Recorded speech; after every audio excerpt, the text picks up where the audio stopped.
government. Well, he's a double agent, and the president said traitors will choke on the 30 pieces of silver that they get. And that he's referring, is he not, to people like Mr. Skripal? I like the way how you said the double agency. When you read the British press, you see this is the Russian spy, but actually he was a British spy. So yeah, basically the twist. He was both. Yeah, no, but this is, but in the headlines you see that he was a Russian spy. So that was the visual approach, to blame Russia. That's why we don't accept all this kind of. He's a British citizen who. Listen, I don't have much time, If you want, if you want to have some information, I'll give it to you. I'm not going to discuss. Do you not feel though that the Russian president, in his language, has in effect made suspicion pointed at Russia? No. By saying things like that? No. But it does. I mean, what would... This is your opinion, my opinion. You asked my opinion, I told you. What do you think President Putin would do if there was a nerve agent that was linked to the UK on Russian streets?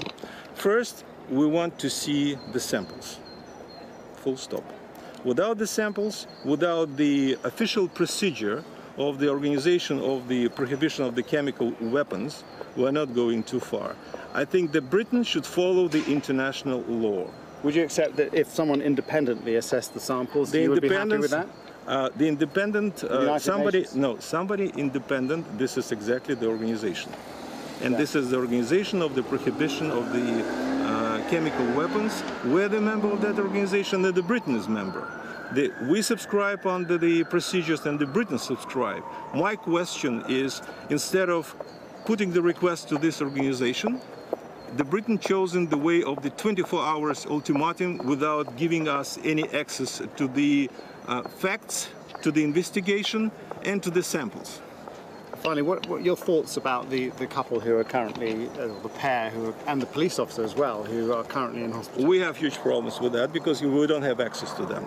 Nobody saw the pictures of them, by the way, in the hospital. Nobody knows, what is their health condition.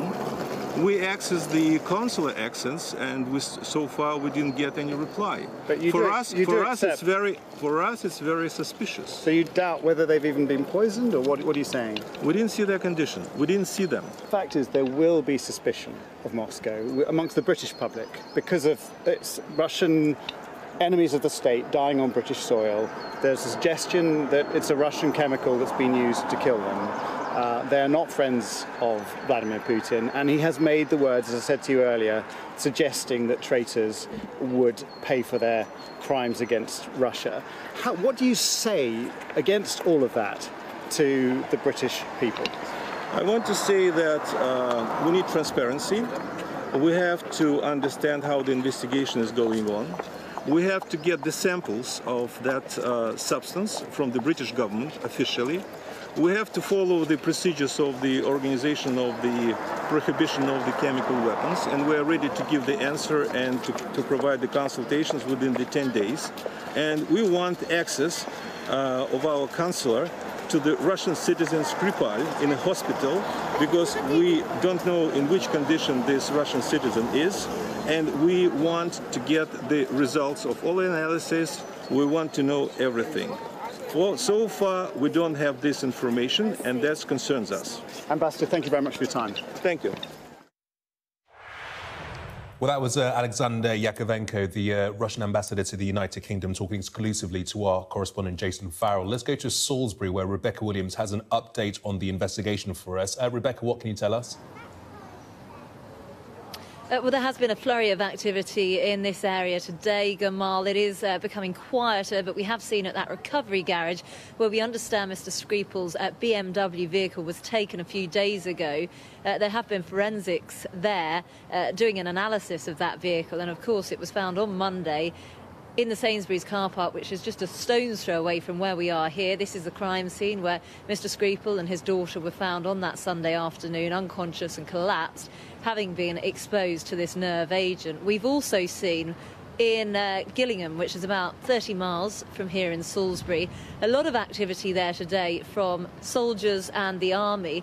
And what it seems that they are doing is they have taken the recovery truck that was used to transport Mr. Skripal's vehicle, and they've carried it away. It was a long, long process. You saw it being hauled up, and obviously the army have been brought in because they are experts in decontamination, and they are experts in removing these vehicles. We saw it here in Salisbury just a few days ago when they removed things like ambulances and police cars that were used to respond to the scene. So that's the latest activity in this area, but of course this police investigation behind the scenes continues. There are so many leads that the police, counter-terror police, will be looking at. Firstly, I suppose the priority will be to see where and why both Mr. Skripal and his daughter were targeted. At the moment, we don't understand that the police are aware where it actually happened, so that would be the key, and they're still building up this timeline of exactly what happened. All the while, the pair are still in a critical but stable condition, we're told, in hospital. OK, Rebecca, thank you. This is Sky News. Coming up, the Bullseye presenter Jim Bowen passes away at the age of 80.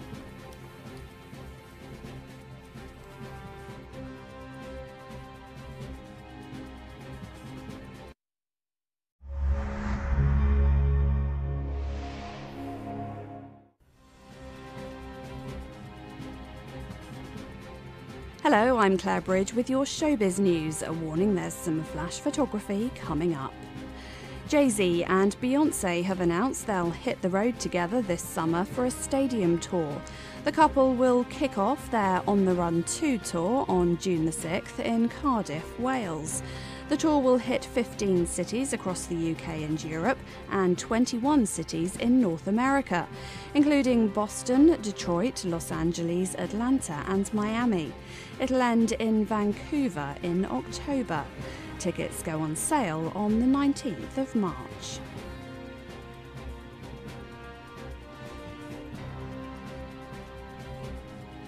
Marvel Studios' Black Panther has dominated the North American box office for the fourth weekend in a row. The film brought in over $41 million from Friday to Monday, bringing its total box office takings to over $562 million since its release in